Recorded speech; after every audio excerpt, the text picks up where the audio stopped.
সেউজ বা নবীকৰণযোগ্য শক্তি আহৰণৰ ক্ষেত্ৰত সমগ্ৰ বিশ্বই সৰ্বাধিক গুৰুত্ব দিয়াৰ সময়ত অসমতো ইয়াৰ প্ৰভাৱ পৰা আৰম্ভ হৈছে।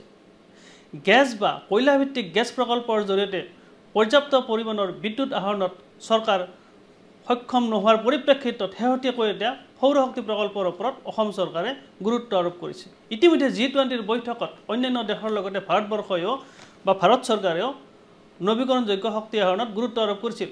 এতিয়া অসম চৰকাৰে এই নবীকৰণযোগ্য শক্তিৰ ওপৰত গুৰুত্ব আৰোপ কৰি কেইবাটাও সৌৰ শক্তি প্ৰকল্প নিৰ্মাণৰ ওপৰত গুৰুত্ব আৰোপ কৰিছে। ইতিমধ্যে মুখ্যমন্ত্ৰী ডক্টৰ হিমন্ত বিশ্ব শৰ্মাই কালি নামৰূপত 25 মেগাৱাট উৎপাদনক্ষম এটা সৌৰ শক্তি প্ৰকল্প আধাৰশিলা স্থাপন কৰে।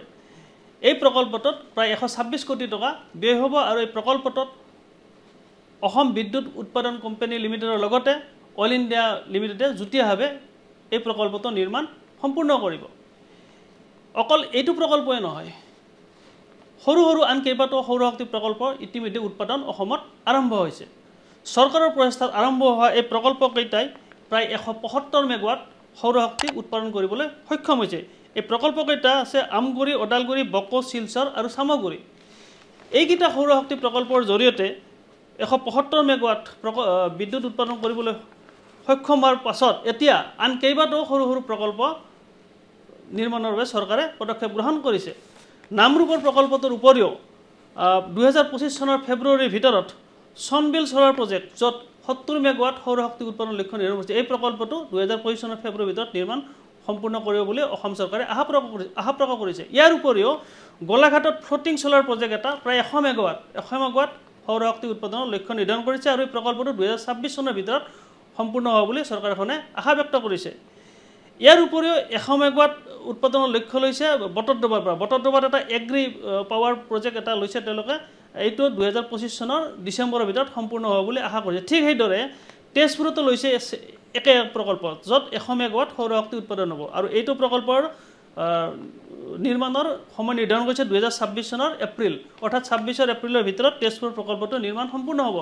ইতিমধ্যে মুখ্যমন্ত্ৰী ডক্টৰ হিমন্ত বিশ্ব শৰ্মাই কালি ঘোষণা কৰিছে যে কাৰ্বি আংলং জিলাত এটা ডাঙৰ সৌৰ শক্তি প্ৰকল্প, য'ত 1000 মেগাৱাট শক্তি উৎপাদন হ'ব, সেইটো প্ৰকল্প অনাগত দিনত আৰম্ভ কৰিব বুলি তেওঁলোকে কালি ঘোষণা কৰিছে। মুখ্যমন্ত্ৰী এই কথাও কৈছে যে 2030 চনৰ ভিতৰত অসমত কেৱল সৌৰ শক্তিৰ পৰা সৰ্বমুঠ 3000 মেগাৱাট উৎপাদন কৰিব পাৰিব বুলি তেওঁলোকে এটা লক্ষ্য নিৰ্ধাৰণ কৰি লৈছে। যদি 3000 মেগাৱাট বিদ্যুৎ 2030 চনৰ ভিতৰত অসমত উৎপাদন হয়, তেন্তে স্বাভাৱিকতে অসমে বিদ্যুৎ উৎপাদনত স্বাৱলম্বী হ'ব পাৰিব। আজিৰ তাৰিখত অসমত বিদ্যুৎ পিক আৱাৰ্ছত প্ৰায় 2600 মেগাৱাট বিদ্যুৎৰ প্ৰয়োজন হয়, কিন্তু এই 2600 মেগাৱাটৰ ঠাইত অসমে নিজাববীয়া উৎসৰ পৰা উৎপাদন কৰিবলৈ সক্ষম হয় মাত্ৰ প্ৰায় 400 মেগাৱাট বিদ্যুৎ।